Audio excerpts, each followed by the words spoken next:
بسم اللہ الرحمن الرحیم۔ السلام علیکم۔ خلافت حضرت عمر رضی اللہ تعالی عنہ کے زمانے میں ایک شخص خوش الحان چنگ بجایا کرتا تھا۔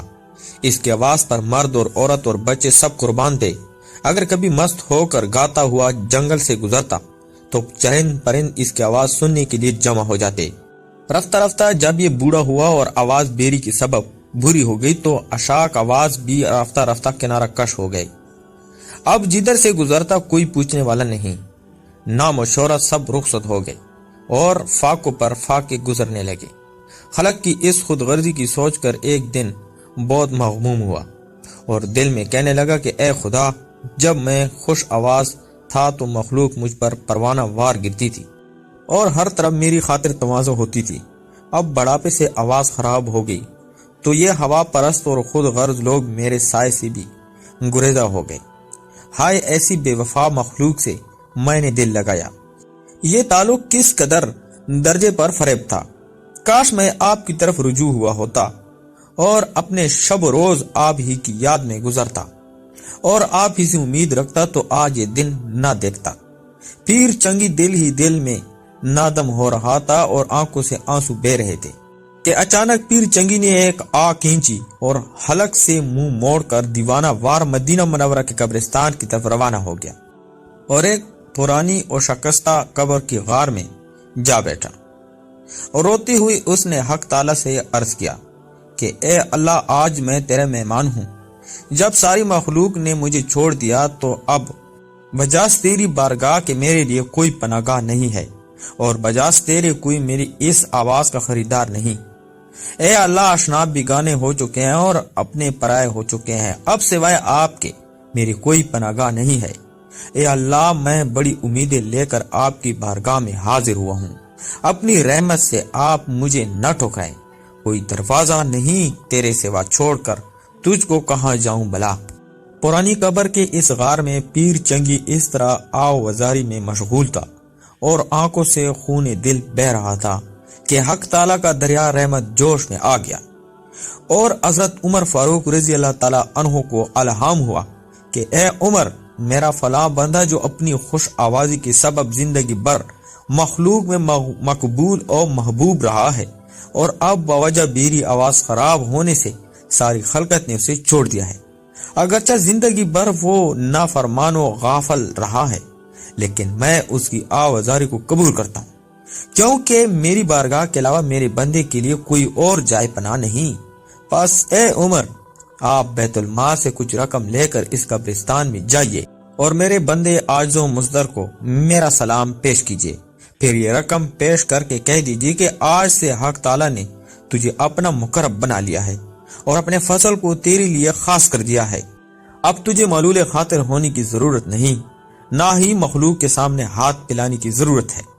اے عمر، میرے اس بندے سے کہہ دو کہ حق تعالیٰ نے ہمیشہ کے لیے غیب سے تیری روزی کا انتظام کر دیا ہے۔ خلیفہ وقت حضرت عمر فاروق رضی اللہ تعالیٰ عنہ اس قبر کہنا کے سامنے با ادب کھڑے ہوئے، انتظار فرما تھے کہ پیر چنگی بیدار ہوں تو ان سے حق تعالیٰ کا سلام و پیام عرض کروں۔ اسی اثنا میں حضرت عمر فاروق رضی اللہ تعالیٰ عنہ کو چھینک آ گئی جس سے پیر چنگی کی آنکھ کھل گئی۔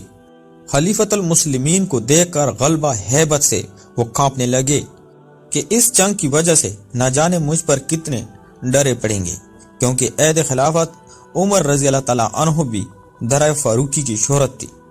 حضرت عمر فاروق رضی اللہ تعالیٰ عنہ نے جب دیکھا کہ پیر چنگی لرزا بر اندام ہے تو ارشاد فرمایا کہ خوف مت کرو، میں تمہارے رب کی خاطر سے تمہارے لیے بہت بڑی خوشخبری لایا ہوں۔ حضرت عمر فاروق رضی اللہ تعالیٰ عنہ کی زبان مبارک سے پیر چنگی کو جب حق تعالیٰ کے الطاف و عنایات اور افضال کا علم ہوا تو اس مشاہدہ رحمت ظہار سے اس پر شکر و ندامت کا حال طاری ہو گیا، اور اسی کو مولانا رومی رحمت اللہ علیہ نے یوں فرمایا کہ حضرت عمر فاروق رضی اللہ تعالیٰ عنہ کی زبان مبارک سے پیر چنگی کو جب حق تعالیٰ کے الطاف و عنایت اور عطائے انعامات یار کا علم ہوا تو غلبہ حیرت و شکر اور ندامت سے کانپنے لگا، اپنے ہاتھ کو ندامت سے چبانے لگا اور اپنے آپ پر غصہ ہونے لگا۔ اپنی غفلت اور حق تعالیٰ کی رحمت کا خیال کر کے ایک چیخ ماری اور کہا کہ اے میرے آقائے بے نظیر، اپنی نالائکی اور غفلت کے باوجود آپ کی رحمت بے مثال کو دیکھ کر میں شرم سے پانی پانی ہو رہا ہوں۔ جب پیر چنگی خوب رو چکا اور اس کا درد حد سے گزر گیا تو اپنے چنگ کو غصے سے زمین پر پٹک کر ریزہ ریزہ کر دیا اور اس کو مخاطب کر کے کہا کہ تو نے ہی مجھے حق تعالیٰ کی محبت اور رحمت سے معجوب رکھا تھا، تو نے ہی شرائع حق سے میری راز زنی کی تھی اور تو نے ہی 70 سال تک میرا خون پیا، یعنی تیرے ہی سبب لہو لعاب اور نافرمانی کرتے بوڑھا ہو گیا اور تیرے ہی سبب میرا چہرہ حق تعالیٰ کے سامنے سیاہ تھا۔ اس مرد پیر کی گریہ وزاری اور آو بکا سے حضرت عمر رضی اللہ تعالیٰ عنہ کا کلیجہ منہ کو آ رہا تھا اور آپ کی آنکھیں اشک بہار ہو رہی تھی۔ آپ نے فرمایا کہ اے شخص، تیری گریہ وزاری تیری باطنی ہوشیاری کی دلیل ہے، تیری جان حق تعالیٰ کے قرب سے زندہ اور روشن ہو گئی ہے، کیونکہ حق تعالیٰ کی بارگاہ میں گناہگار کے آنسوں کی بڑی قیمت ہے۔ حق تعالیٰ گناہگار بندے کی ندامت سے نکلے ہوئے ایک آنسو کو شہید کے قطرے خون سے ہم وزن رکھتے ہیں۔ حضرت عمر فاروق رضی اللہ تعالیٰ عنہ کی صحبت مبارکہ کے فیض سے پیر چنگی پیر طریقت ہو گئے اور اکابر اولیاء کی صف میں داخل ہو گئے۔ اس واقعے سے معلوم ہوا کہ انسان کو اپنی کسی بدحالی کی وجہ سے نا امید نہ ہونا چاہیے اور ہمیشہ حق تعالیٰ کی رحمت سے امیدوار رہنا چاہیے۔ اس واقعہ سے یہ بھی معلوم ہوا ہے کہ حق تعالیٰ کے سوا جتنے تعلقات ہیں سب فانی ہے اور ان میں کچھ بوئے وفا نہیں۔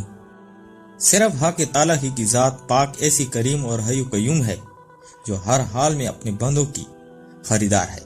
البتہ وہ محبت اور تعلق جو کسی کو کسی سے صرف اللہ تعالیٰ ہی کے لیے ہو، حق تعالیٰ ہی کی محبت میں داخل ہے۔ تو پیارے دوستو، میں امید کرتا ہوں آپ کو آج کی ویڈیو پسند آئی ہوگی۔ اگر آپ کو ویڈیو پسند ہے تو چینل کو لائک اور سبسکرائب کر دیں۔ شکریہ۔